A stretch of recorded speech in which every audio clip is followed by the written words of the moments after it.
So, Kathy, tell them live. He says growth, regrowth. But they're falling out. Oh. Can you check on your phone real quick and make sure on your page? Yeah. Yeah. You're like a flamethrower. Yeah. My eyes are so dry. Yeah, that'll freak sure out. My eye doctor told me to sustain over the counter, and it does work well, but it's because I have a monofocal contact. We're good. Whatever we can, kind of. Yeah. Yep. Should be a chance of it. He's got his presentation up there. We got that working. The brain has to He'll adjust. come tomorrow afternoon at some point to just adjust it. Your brain has to adjust, and they said not all brains really do it, so it's not easy for everyone. What's that?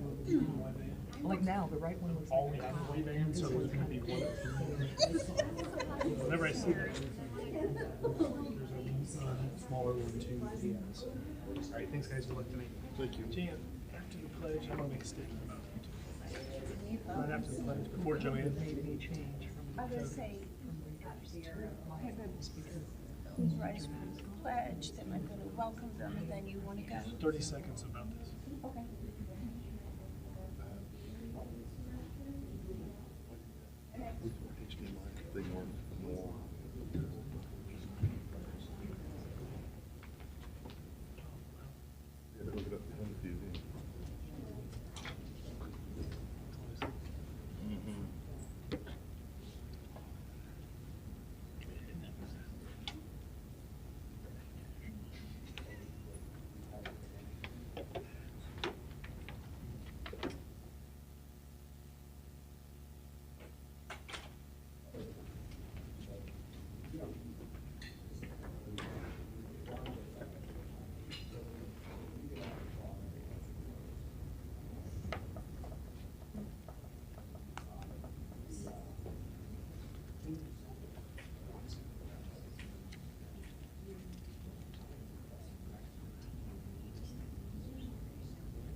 it's moist in here.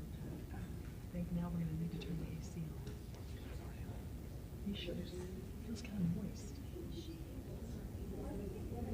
73 it said. I just turned it down to 70. Okay, that should be okay. It should be bringing it down. Jumping the gun. It was, oh, it was dramatic. Yeah. I mean, you know, maybe I should have been more online, but I just didn't want, you know, somebody to miss out that couldn't.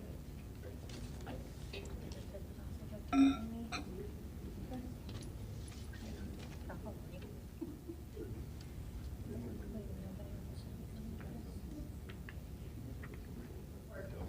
Yeah. Somebody could like that. I think I heard fire call out. So they called down and he was shut up.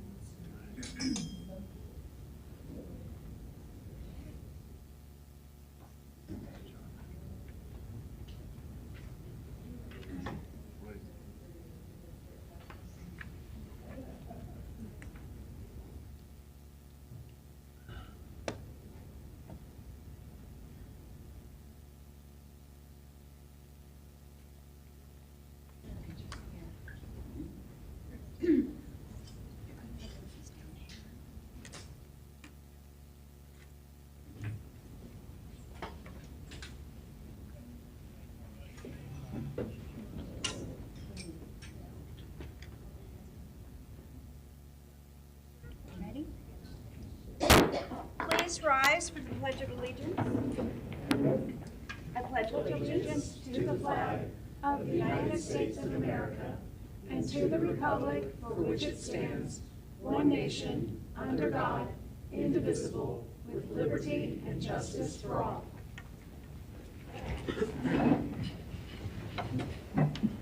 Welcome everybody to our June 5th, 2024 Board of Trustees meeting.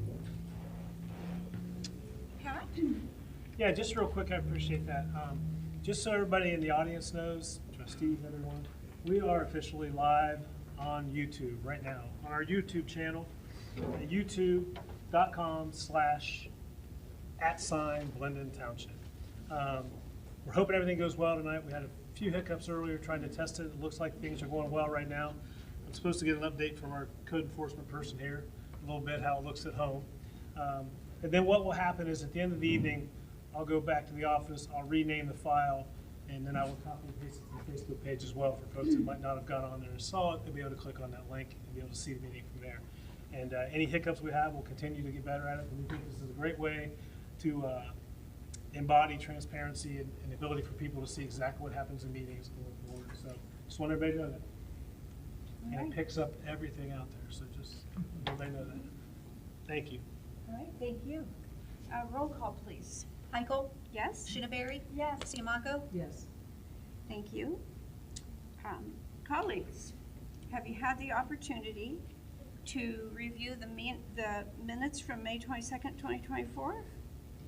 Yes, and I will move to adopt those as read. I'll second. All right, there is a motion on the floor and seconded to approve the trustee meeting minutes from May 22nd, 2024. Any discussion? Nope. Hearing none, we'll call for the vote. Michael? Yes? Shinaberry? Yes. Siamaco? Yes. Thank you. All right, same question. Have you had an opportunity to review the purchase orders? Yes, and I will move to approve the purchase orders as presented. I'll second. All right, there is a motion on the floor and seconded to approve the purchase orders as presented. Any discussion? Nope. Hearing none? Michael? Yes? Shinaberry? Yes. Siamaco? Yes. And lastly, the bills. Have you had a chance to go over the bills? Yes, and I will also move to approve to pay the bills as presented. And I will second that. There is a motion on the floor and seconded to pay the bills. Discussion? No. Hearing none, we'll call for the vote. Michael? Yes? Shinaberry? Yes. Siamaco? Yes. Thank you, ladies. Moving on to administration, back to you, Pat. Thank you very much. First of all, in the last meeting on May 22nd, there was a nuisance abatement passed on a property, and in order to finish that nuisance abatement, there's a commercial company we hired to go out and do the work for us if need be. If that has to happen, it's a 7-day notice that went out. The inability to get a commercial group out that quickly, I'm asking that you amend that motion or amend that resolution, and then put in a new resolution in place, which would kick the process off. Another letter would go out extending it 7 days out to June 17th. So it asks to amend the resolution NU 2024-16.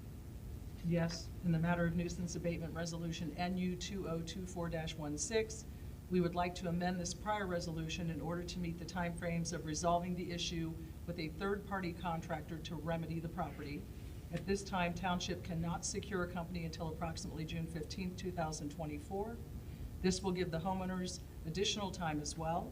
Based on these challenges, I'd like to make the following motion. I move to adopt resolution number NU-2024-17, a resolution amending resolution NU-2024-16, and declaring the property located at 7250 Covage Road, Blendon Township, Franklin County, Ohio, a nuisance as presented. I'll second. Okay, there is a motion on the floor and seconded to adopt resolution NU 2024-17, which is amending 2024-16. Any discussion? Yes, I want everyone to know that we as trustees are committed to understanding the needs and requests of our residents.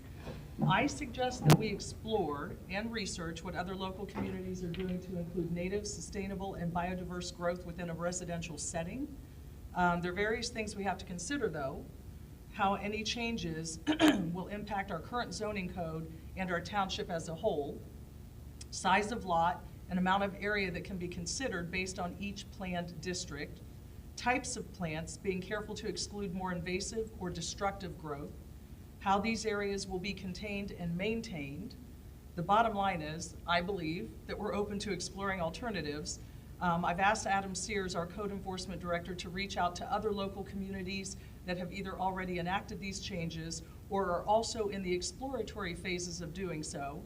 He's already reached out to Grandview and the OSU Extension.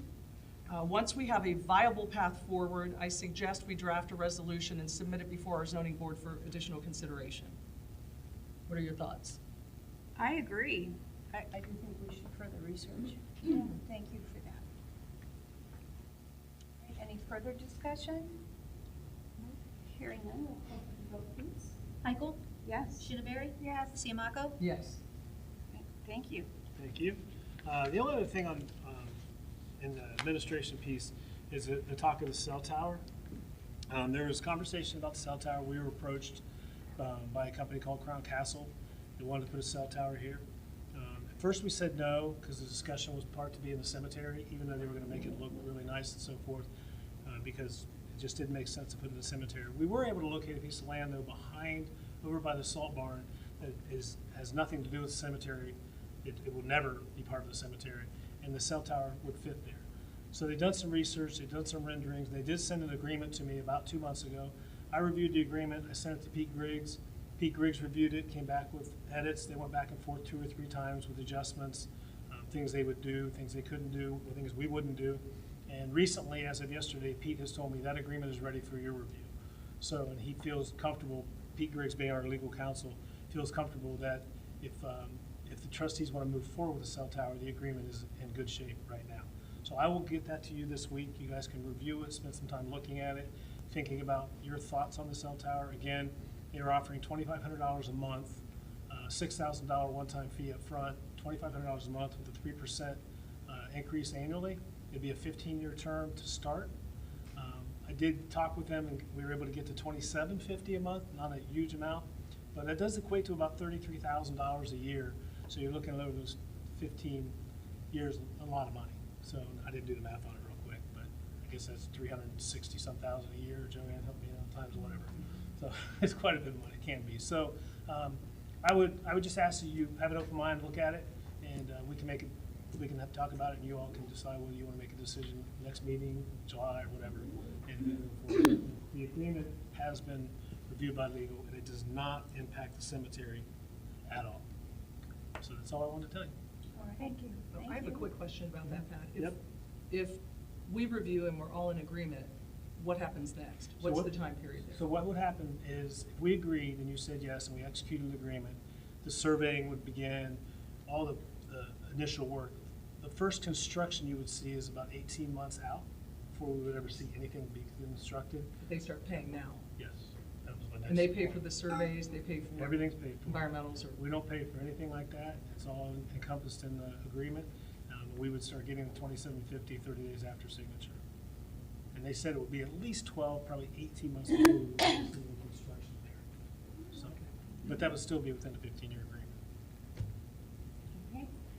Okay? Any other questions? Thank you. I'll get that to you guys this week. Thank you. That's all I have. Oh, well, I guess I'm still up. So so the only thing from the Human Resources, Mitsu Andrews joined us from the city of Westerville. I think I told you folks before, he was a part-time employee there. Great feedback. I wanted to come over here full-time. So he started with us on Monday. Been spending a ton of time with Matt and John. One of the things this is really going to help us with right now is with Chris, and we have a part-timer that works in the summer, or not a part-timer, full-time summer help. And Mitsu, that gives us 3 people out doing things along with Matt and John. But what it also allows us to do is give Matt 2 to 3 hours a day to spend just with John, to continue to learn the administrative part of the director position for which he'll be taking over. So we get some time in those 2 alone as John transitioned to his Florida mindset here over the next 56 days or whatever it is. So I'm really happy about that as well. So we've got a full crew out there even when Matt's back here learning that stuff. So we're excited to have him on board. So everything's done, onboarding and everything's complete. That's all I have. Okay. Thank you. John? And by doing that, we were able to get out and do some crosswalks the other day. So we've got some crosswalks painted. We've also mulched both parks around all the toys and everything. So we're still moving forward with all of our little assignments that we're trying to get finished. So. All right. Thank you. Moving on to Chief Belford. I have no report tonight. Okay. Chief Miller? I just want to report to the board, we hired 3 additional full-time firefighters. This was we created a new fire prevention position. So one of those firefighters will be taking one of those positions, and then we had one retirement and one firefighter went to Columbus. So, but their first names are Lisa, Josh, and Travis. They'll be rotating through Station 112, so you may see them out on the street. So just want to take a moment and notify the board that we hired them and welcome them to Westerville and Blendon Township. Okay, That's all I got. great. Thank you. I saw that on Facebook. It's a nice picture. Yeah. Thank you. Okay, moving on back to you, Pat. Thank you. This is a public comment portion of our meeting. As always, we welcome public comment and we wish to convey that message to everyone. We value your views and appreciate your feedback. This is your chance to share compliments, concerns, or any thoughts you wish to express. Public comment will be for a period not to exceed 30 minutes per meeting. Residents or guests wishing to speak will be required to sign in on the sign-in sheet, which I appreciate everybody did, that was provided. Each person will be given 3 minutes to express their compliment or concern. While this portion is not a Q&A session, any inquiries that you have questions about can be directed to me, Pat Myers, at pmyers@blendonTWP.org. Each person will be called to the podium in the order listed on the sign-in sheet. Yielding of time to another person is not permitted. Respectful communication from the audience to the board to the audience is expected by all people involved in the trustee meeting. And if any person is not able to comment during the 30-minute period, our time limit, they'll be asked to email the compliment or concern again to the meeting administrator, Pat Myers. So we do have some folks that want to comment tonight. I would start with Alice Fuller. Hope I said that right, Alice. If you could just state your name and your address when you get to the podium, that'd be great.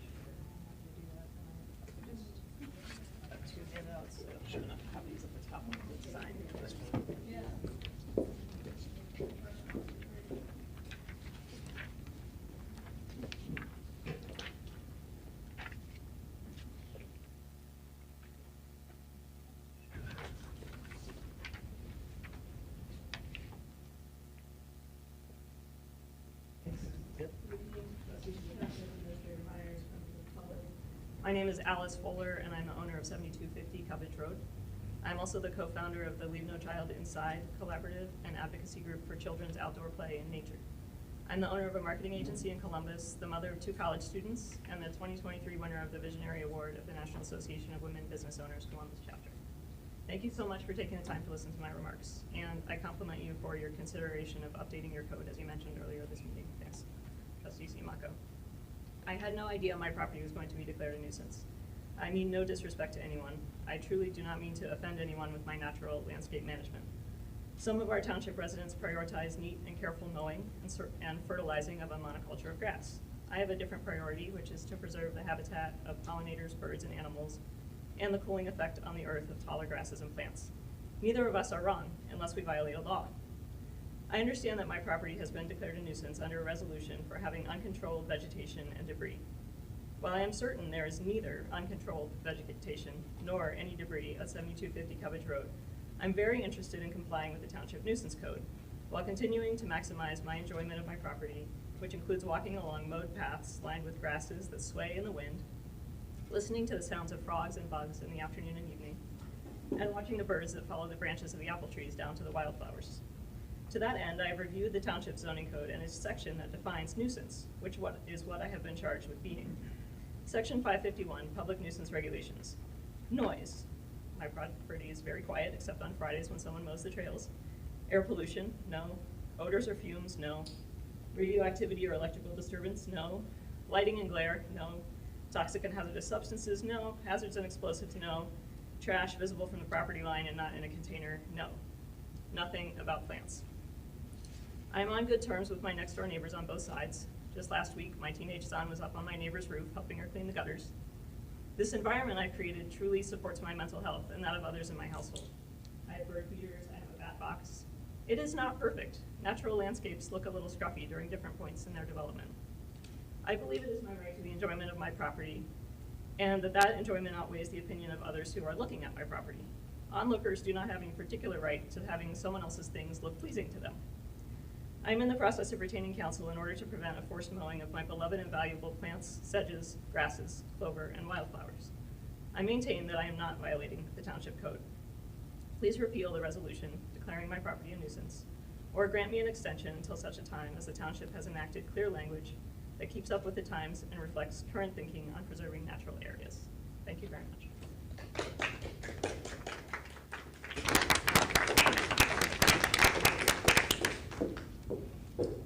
Next, Ron Dosey.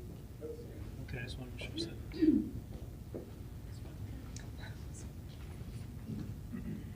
Or if you're Hungarian, it would be Doci. Okay. Thank you for listening to the public comment. I'm Ron Dosey, Athens, Ohio, and I am the person who is helping Alice, the homeowner of 7250 Cottage, to implement her garden plan and intentionally encourage and integrate the presence of native and other beneficial plants into their existing landscape plans, which have been in existence for a few years and updated in the last 2 years to include the grasses. This is my second consecutive season doing so.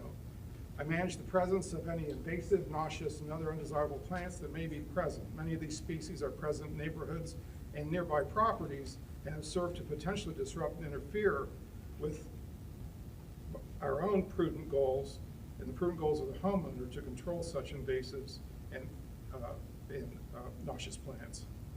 With that said, we have been able to largely provide significant measure of control, more so than many other properties in the area, including the set-aside area for prairie restoration at the Hoover Reservoir on Cubbage Road and adjoining properties that are arrive with invasives such as autumn olive, privet, and so forth, but they are exempted because they are woodland. Yet their seeds can still come onto our property and wreak havoc with us with our control. With that said, this is particularly challenging to control the invasives without the use of chemicals or harmful agents, which we are very sensitive to because of the Big Walnut watershed is a major source of drinking water for residents of this area. And we understand there is a sensitivity by the watershed for runoff water. And so we are taking measures to be good neighbors in that regard with our practices. It takes an extra level of control, but we are doing that. As it relates to undesirable plant vegetation migration to neighbor properties, it seems incongruent that Cubbage would be targeted with a nuisance when my experience as the person working on it is we are more at effect with the nuisances coming on in the way of invasives than anything going on to any other properties. The only things that we have allowed to go to seed are grasses that have a limit to their height. They're primarily rye and blue grasses that are about this high are going to seed now are at their limit. They blow in the wind, they're nice, and they also hold down the temperature of the surrounding ground, as was witnessed by Mr. Meyer and Mr. Sears, of on average 20 degrees between a mowed section of grass in our paths and the grasses that are about this high with some seeds going higher. There's a 20-degree difference, and with that overall helps with the convective effect. Mr. Doshi, that's 3 minutes. It's the board's pleasure. To finish this. It's a 3-minute limit. Sorry, but thank you. If you have something in writing, you can leave it with us. Okay, I will. Thank you, sir. Thank you.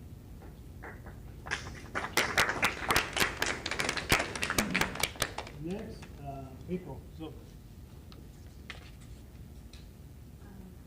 I forgot the name of whoever spoke first, but yes. Wait, oh my God, that was awesome. You're amazing. Although I realize there are some really important issues everybody wants to get up and speak about tonight, I would be remiss if I didn't bring back up the same issue regarding fireworks that I did at the last meeting. At that meeting, I expressed my hopefulness that the trustees would be proactive in sharing information with residents regarding their disapproval of fireworks being discharged in the township, as each of them verbally expressed their opposition at the trustee meeting on June 6, 2023. Although Delana was just a resident at the time, her and I also discussed the value of signage in the form of banners and other signs to deter people from setting off fireworks and to let them know the wishes of the township. To date, I have not seen any signage or any information shared on social media. We are less than a month away from 4th of July celebrations and the assault to our wildlife, our companion animals, our veterans, our land, and our homes. And while I'm still hopeful that the trustees and staff will follow through, that hope wanes every day. I would also like to bring up the issue of the dumpsters and the trash that comes out of them from Glengarry Shopping Center. I've lived on Brazzaville Road for over 16 years and has been an ongoing problem that I've brought forward on many occasions. When the trustees saw fit to finally hire a township administrator and zoning officer after being without them for about 2 years, I think, I reached out to these new employees with my issues. Lo and behold, it was expressed to me that those dumpsters that are spilling trash on a daily basis into our streets, our yards, our green spaces, and our waterways are subject to a zoning code that requires them to have corrals around them to prevent this, but it has never been enforced. While it makes me angry as well as sad for the residents, wildlife, and environment, I'm not surprised, as there does seem to be some hypocrisy when it comes to who does and who does not have to follow the zoning rules. Folks, just do better. Thanks.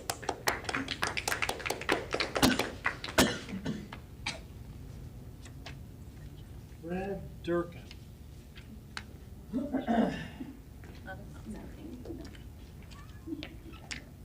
What up, council? My name is Brad Durkin, Blendon Township resident, owner and founder of Plant Native Ohio, a native wildflower species company. And normally someone who never volunteers to speak, and definitely not someone that gets involved in township meetings. But I certainly thought that this was an important enough one to come to. I'm speaking in regards to Alice's property on Cubbage Road. I drive by Alice's property at least twice a day.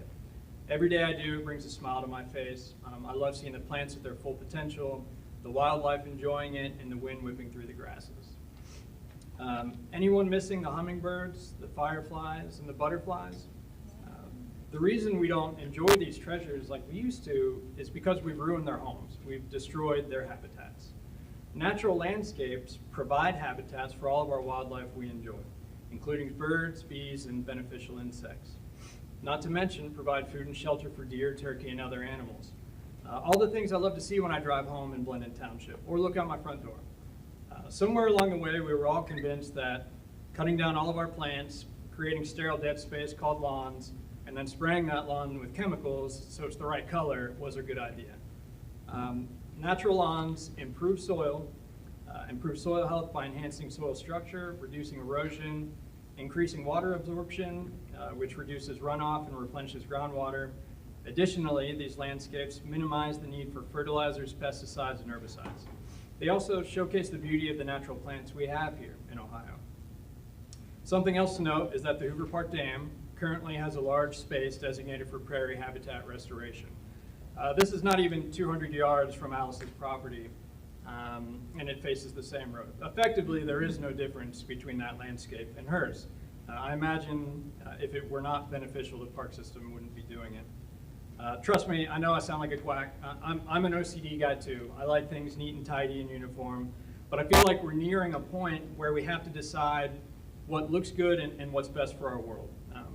I love Blendon Township. We have a gorgeous oasis here, but it's changing. So let's do what we can now to preserve its natural beauty. Additionally, side note, telling someone what they can and can't do with their property is in fact lame. But by encouraging managed natural landscapes, we can create a more sustainable and beautiful community. So let's work together to find a balance that respects individual property rights and the environmental benefits that natural yards bring to all of us. Thank you.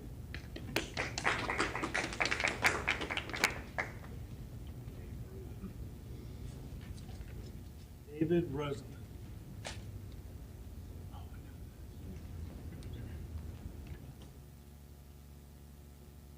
Hi, Blendon Township trustees, staff, and guests. My name is David Roseman, a nearby Columbus resident. I am also a board member and vice president of the nonprofit 26-year-old Friends of Allen Creek and Tributaries, a volunteer-based recognized steward for the lower Allen Creek watershed between the Allen Creek Dam and Three Creek Park, of which Blendon Township is part of that.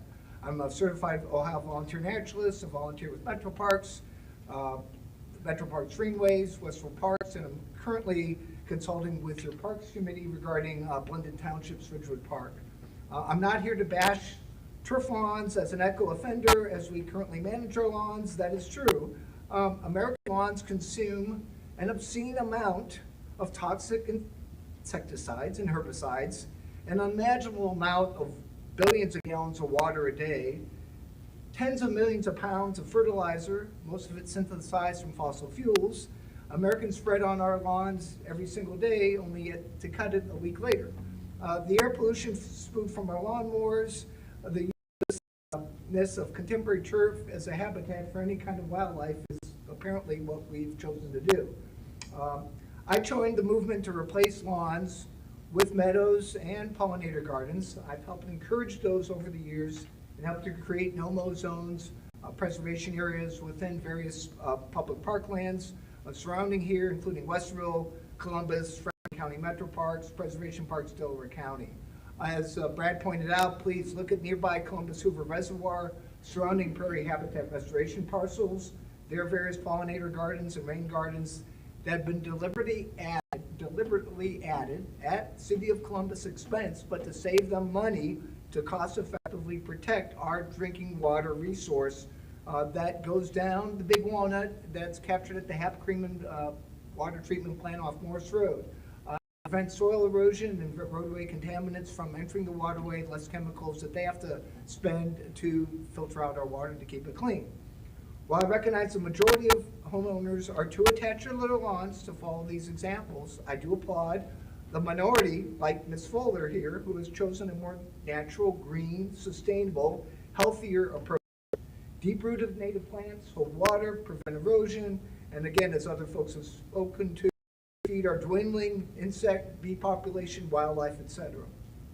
The adjacent stormwater ditches that you have, whether Ms. Fuller has an open stormwater grate that drains into the stormwater ditch, that guess where that drains? All that water from Cubbage goes directly into the Hoover Reservoir without being filtered or treated. It then has to get filtered and treated further downstream if we're going to drink that healthy water. Beauty is in the eye of the gardener and the wildlife. We also teach, and way back when we used to even teach here, though I'm not speaking on behalf of the board, tributaries, because this just came up. So this township has adopted nice stewardship, and we thank you, and we hope that you might change your rules down the road to accommodate folks like Ms. Fuller. Thank you.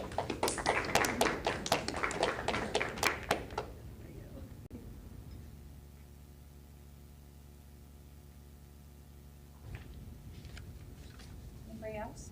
Oh, I'm sorry. Going on next, there wasn't, so I was going on to the next thing. No more public comment at this time. There was. Supposed to be, I signed the list. Let me see, is there another list? Unless it was the wrong list, but I signed the paper. There is another page. Oh, is there another page there? There was blank on a bunch of pages. Oh, okay. Matt will get it. Sorry, sir. I must not have got the last sheet.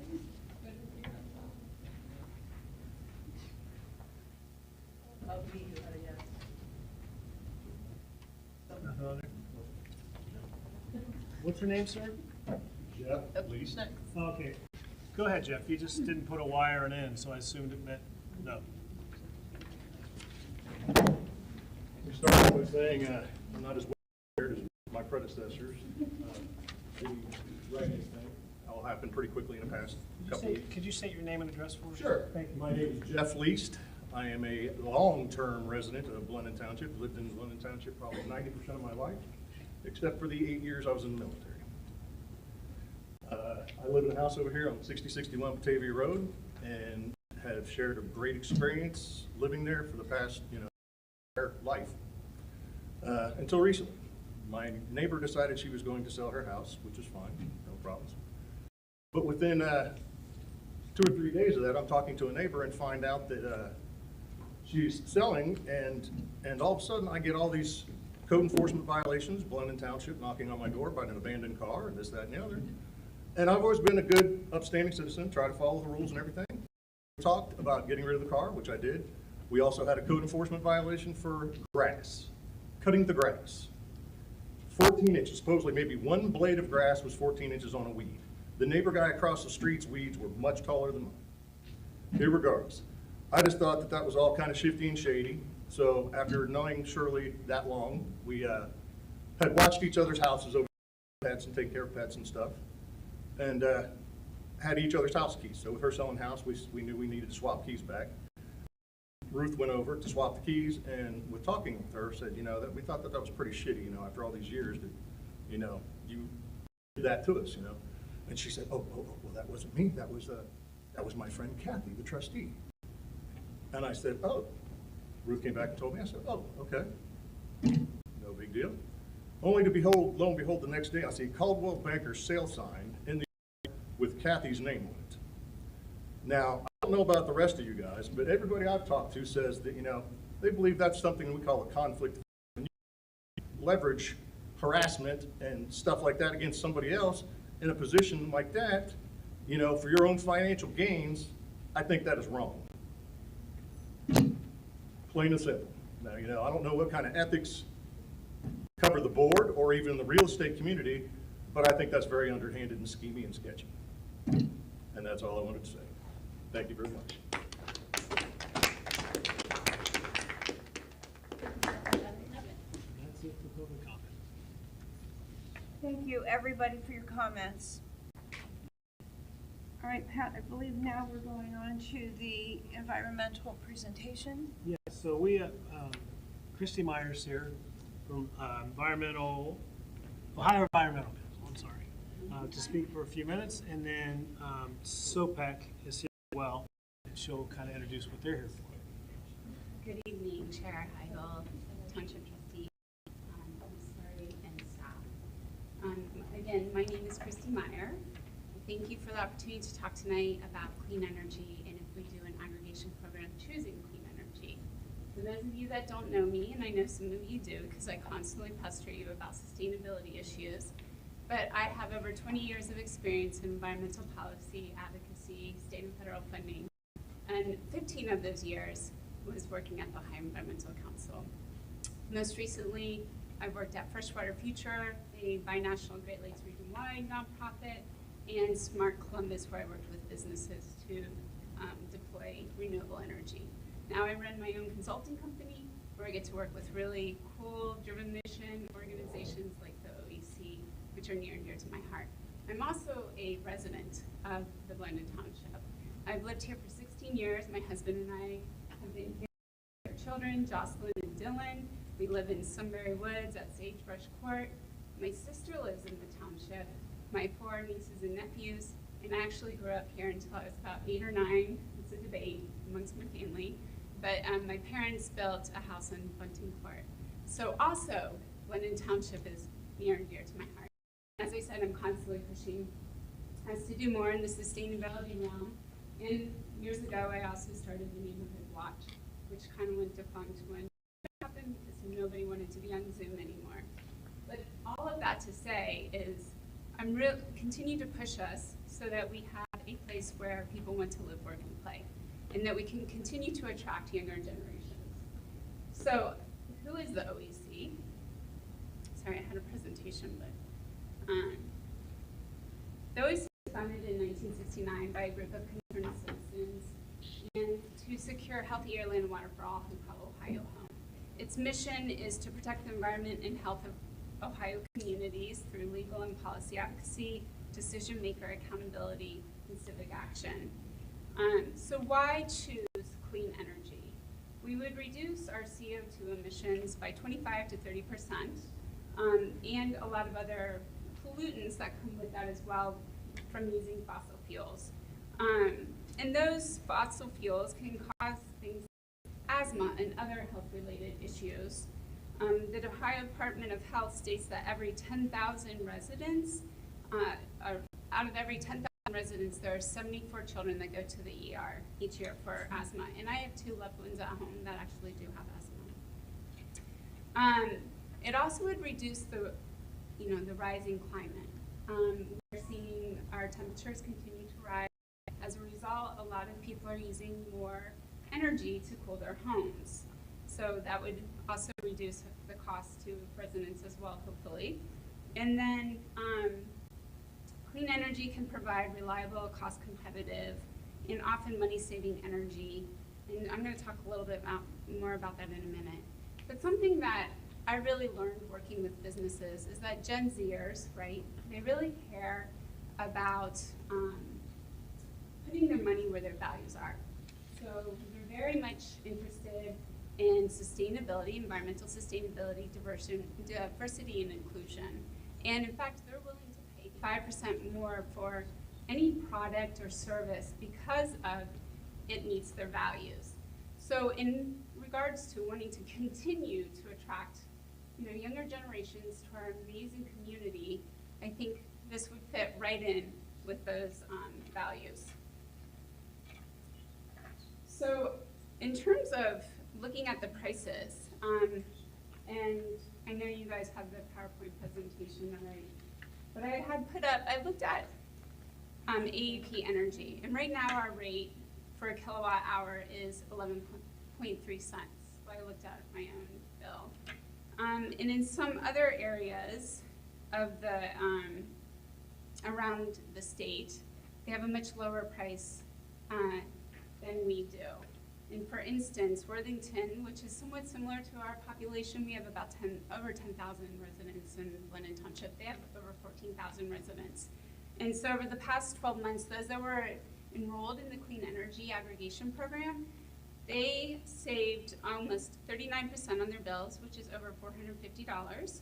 And as a whole, all of those residents together that were enrolled in the program has saved more than $2.1 million. In Cleveland, they saved over $12 million, and that breaks down to $250 per household.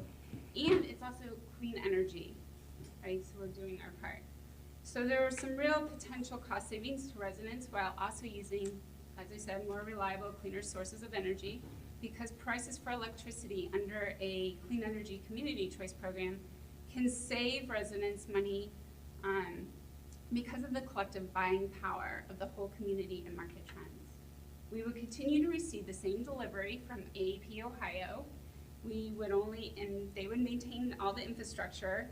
We would only get one bill, so you wouldn't be getting two bills. It's just one bill that would reflect that change of the supplier.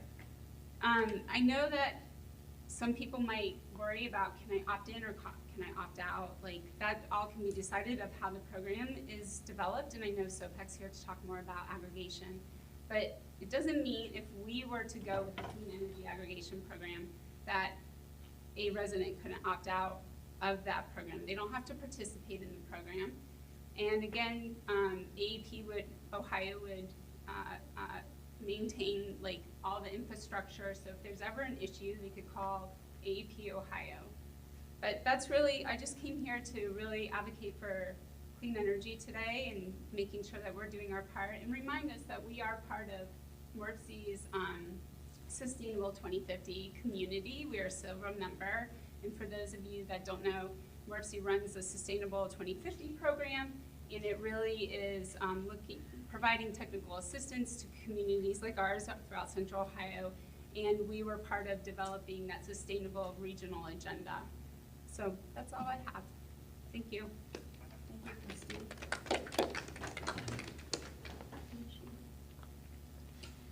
No, SOPAC?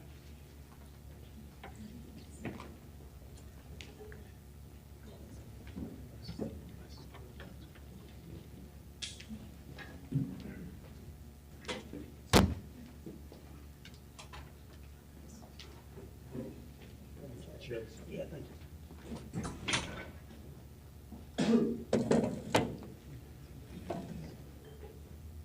Go ahead and introduce us while my colleague gets our PowerPoint. Hopefully, if not, we'll improvise. My name is Luke Salfridge. I'm the Executive Director of the Sustainable Ohio Public Energy Council. I have with me tonight our Deputy Director and General Counsel, Phil Bluttlook.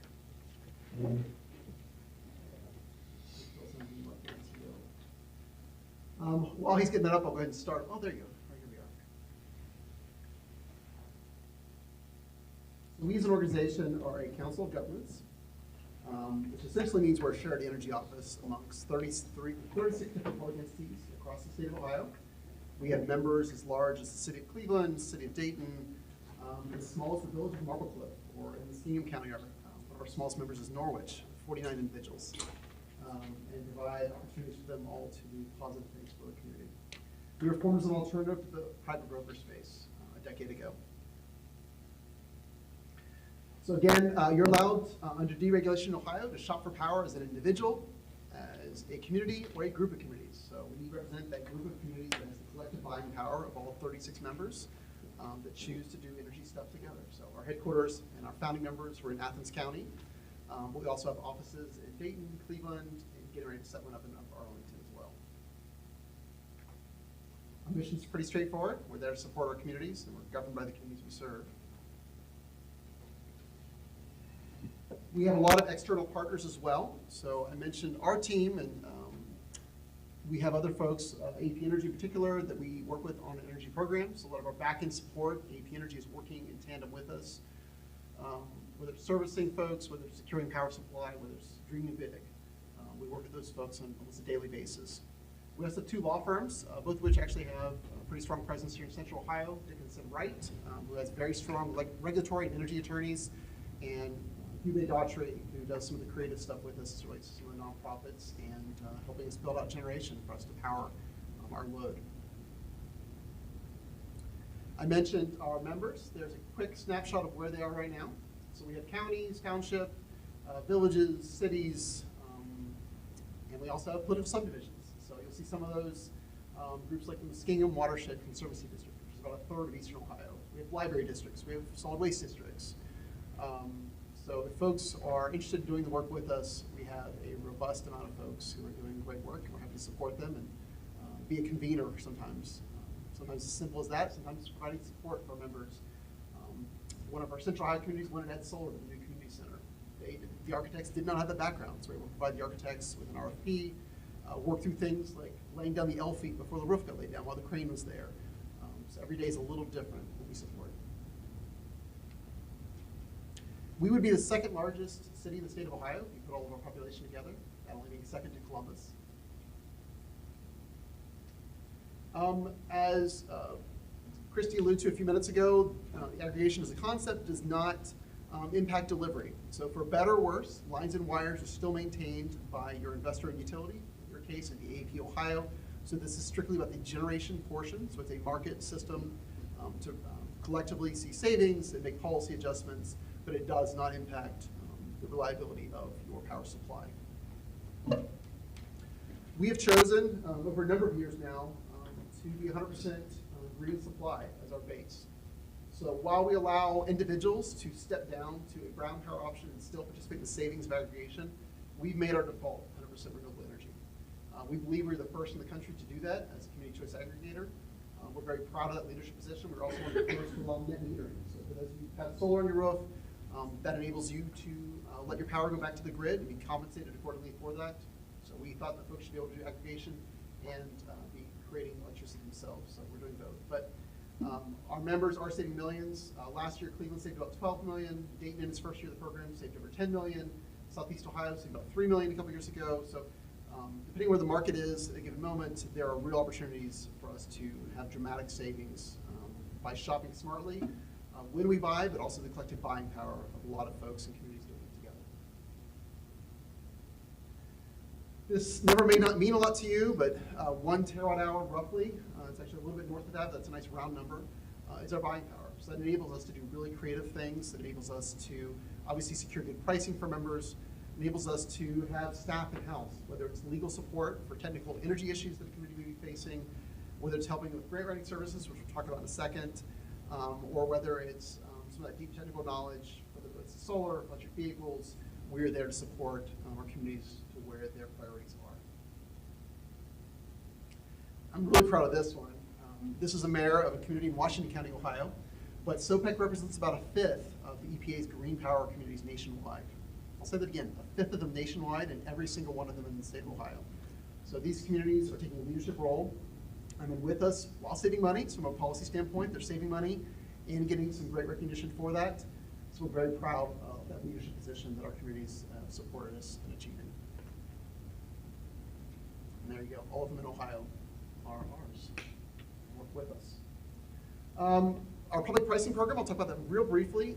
So for our members and nonprofits and public agencies within our members' footprints, we're able to shop power for them and secure competitive rates, or see if they're paying a good rate. If they're in a good spot right now, we'll tell them as much. But we help food banks, we help libraries, we help a lot of sewer plants, a whole lot of sewer plants, fire stations, police stations, you name it. If it's a public infrastructure, we probably have a meter that we're helping manage the power supply for.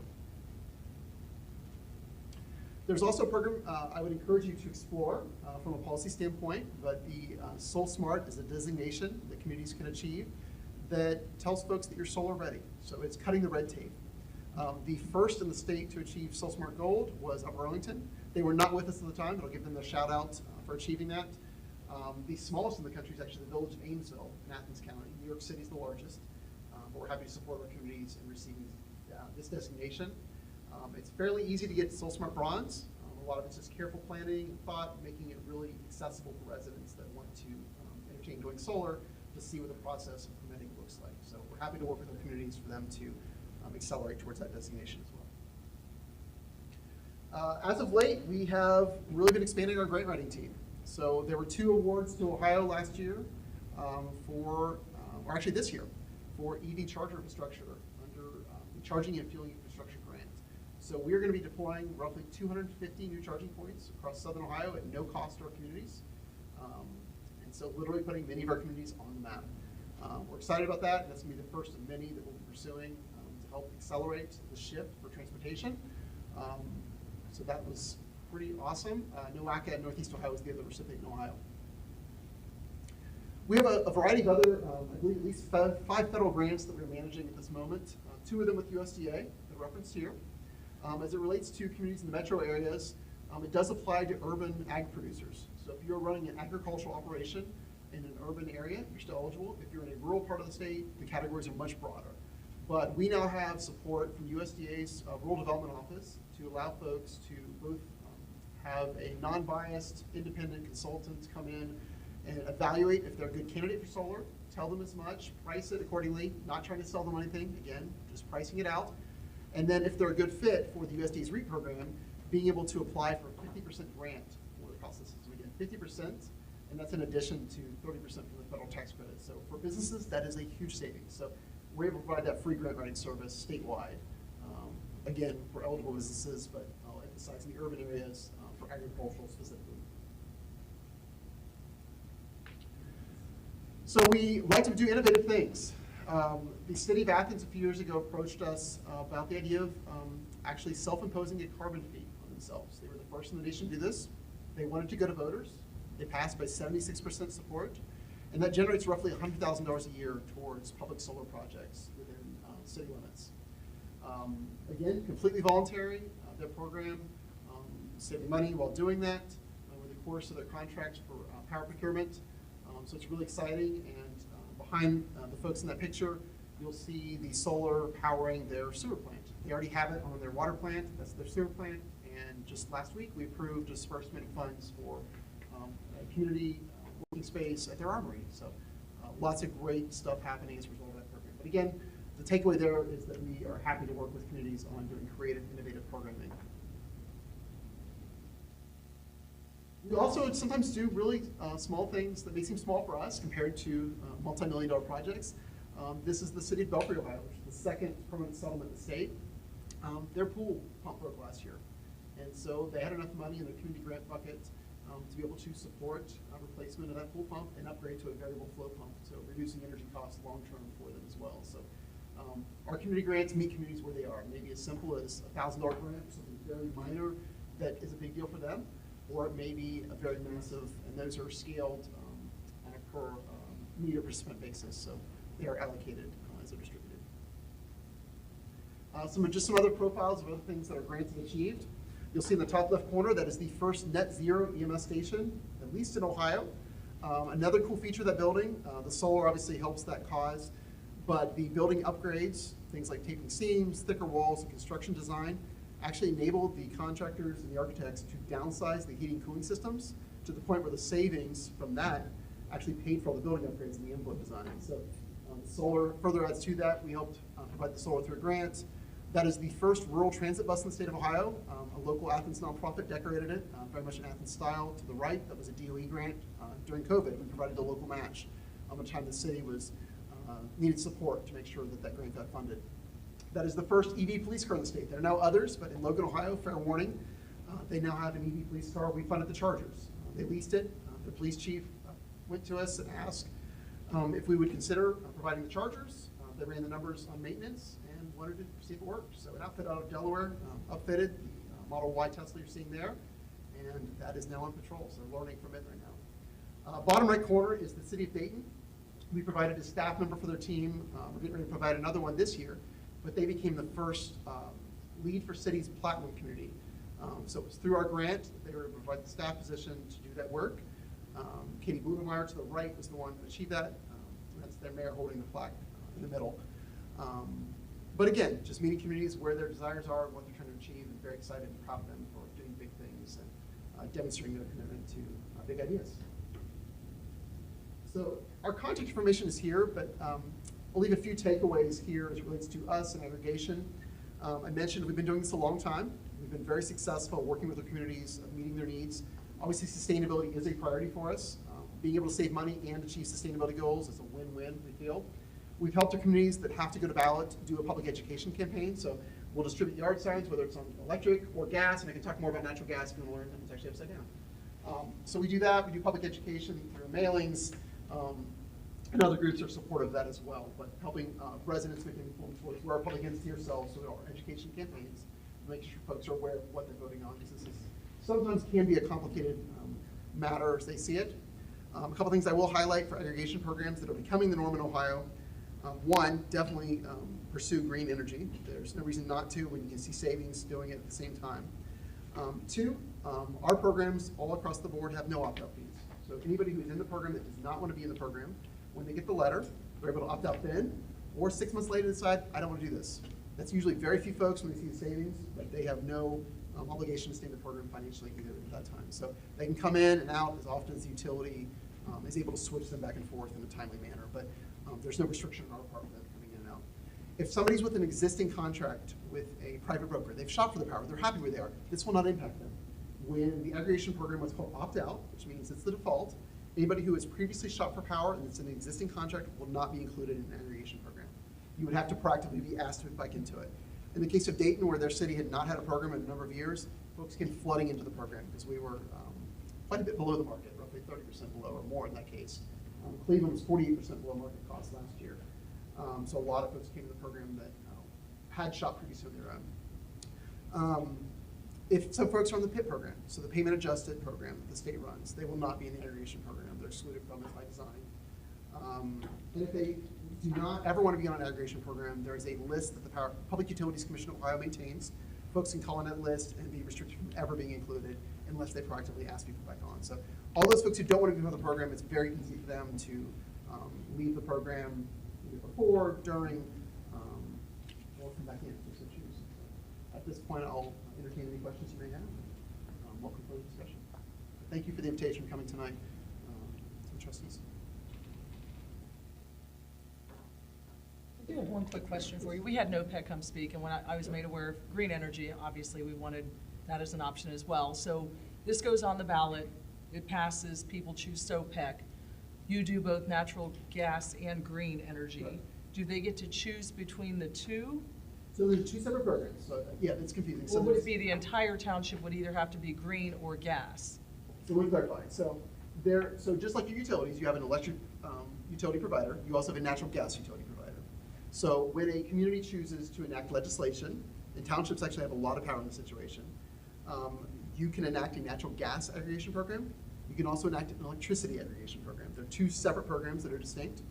As far as our supply, our electricity supply for us is 100% green. So you're, okay. That's our base. If folks do not want to be green, they're able to what we call a step-down option, which is, I think in Cleveland, it's single digits. I think there are 12 people who decided not to do it out of tens of thousands. So it's a very small set of folks who are choosing to do that. If communities choose, and there's more recently, we have launched a natural gas aggregation program. So communities that choose to aggregate gas as well, that is a separate program, they're able to do it. But you need to do enabling legislation for both. So a lot of communities that are going to ballot this time are choosing to do enabling legislation for both because the voters, as they're going down the ballot, are likely going to choose the same situation for both. As it relates to the design of natural gas, our very first programs are in communities that wanted to use it as a vehicle to do green things. That may seem counterintuitive, but we're doing green electricity.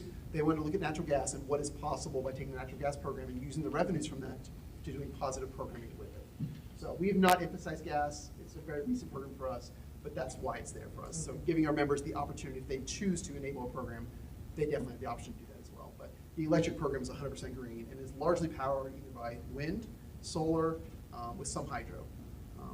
So those are the three. When we call green power, that's what we're describing as hydro, wind, or solar. Thank you. Sure, can I ask a question real quick? Sure. So, education on everything done by you, so forth. Let's say the trustees decide whenever that we want to do this. You also would create ballot language for us as well, correct? Absolutely. So the legal ballot language that would go on the ballot for residents to vote upon will be done by you as well. Correct. And none of that's a cost to the township. Nope.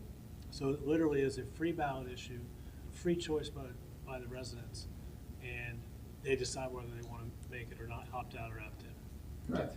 The ballot language is a big deal. I want to make sure that I understood you guys could do that. Yep. And then my attorney right here is going to be the one writing it. So It would be two separate ballot languages. As you stated, it's two separate ballot languages. Whether we were brown or green, gas and electric are not together ever. Correct. 100%. Okay. Two separate choices for the voters, two separate enabling pieces of legislation for the governing body, in this case, the trustees. Yep. And this may be a question. This may be a question for legal. So if we decide to move forward, and of course there's more discussion we have to have, what would be the drop dead date that we would need to provide in order to get that on the ballot? First week of August. Well, it's 90 days from the next Well, meeting. what about the educational process? You can't start that until then as well? Not necessarily. I mean, that educational process could be They could, yeah. So it's whatever, and so different communities, a lot of it's like, do you have ordinances around when your ordinance can be placed, or are they allowed at all, those kind of things. So we're happy to provide that, happy to do public education. When Upper Arlington reactivated the program, they didn't have to go to the ballot again. They chose, since it's been a while, to do a wide public education campaign. So we did a multitude of public information sessions for the general public. Their city manager attended many of those with us to where folks were informed, had the chance to ask as many questions as they wanted to. They actually even put advertisements on the park benches for it.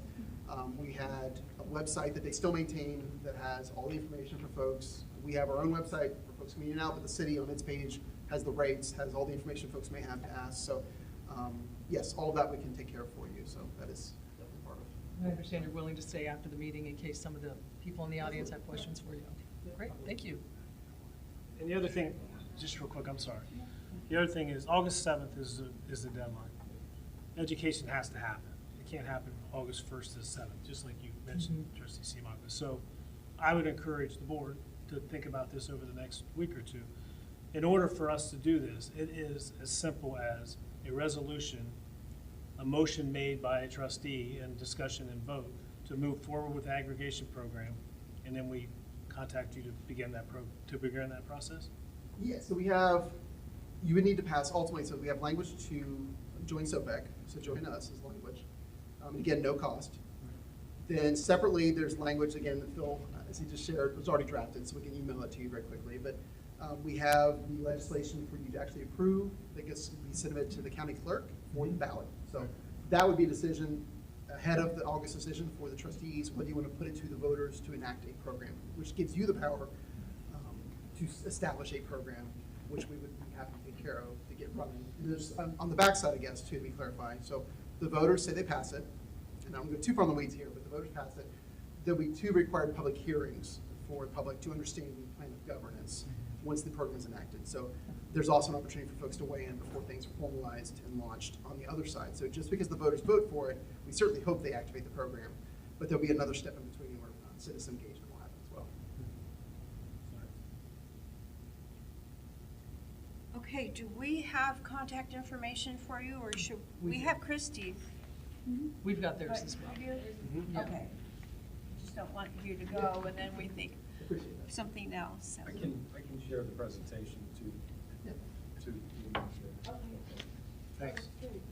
Thank you. Okay, I think that's it for now. Thank you very much. Thank you very much. Okay, moving on now to trustee comments. I will begin. We do have the first concert of the season coming up. It is Saturday, June 15th at Ridgewood Park, which is, of course, is off of Buenos Aires Drive, 6 to 8 p.m.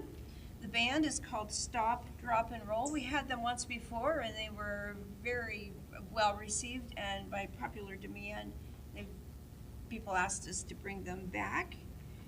There'll be free food, bounce houses, face painting, volleyball, and just a good family time with friends and neighbors and coworkers. Any more information that you might need will be on our website at blendonTWP.org. Updates from you two? Well, you stole mine. I was going to talk about the concert, so I'll just add, no, that's okay. I'll just add that I would love to see everybody at the concert.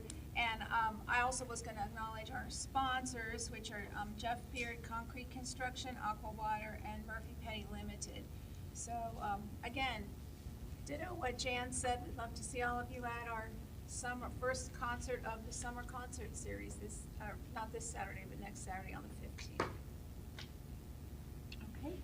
And I continue to meet with our vendors to explore ways to save the township money, either by renegotiating existing contracts or implementing new systems that will ultimately save the township money long-term. And as many of you know, I have been exploring ways to save the residents money on utility bills. It's been my fight. I've met with utility aggregators too now, and have had many discussions with Aqua, and that's our water provider for the Huber area and Sunbury Woods area. But I still need help. It's kind of like at a little lull now. I had momentum going with people sending me their utility bills and their hardship letters, and it just kind of stopped. So I need as much help as I can. If you can provide those letters, I can get together a big compilation of what I need to take the next step. So if you know people, if you are one of those people whose utility bills are a little higher than they should be, just take a minute if you could, send me. They would like to have a year's worth of utility bills so they can kind of see the average, but anything you can give me along with a hardship letter would be much appreciated. That's all I have. Okay, thank you. One final announcement will be our next Board of Trustees meeting. Normally they're on Wednesdays, but this one will be on a Tuesday, June 18th. The 19th is Juneteenth when the offices will be closed.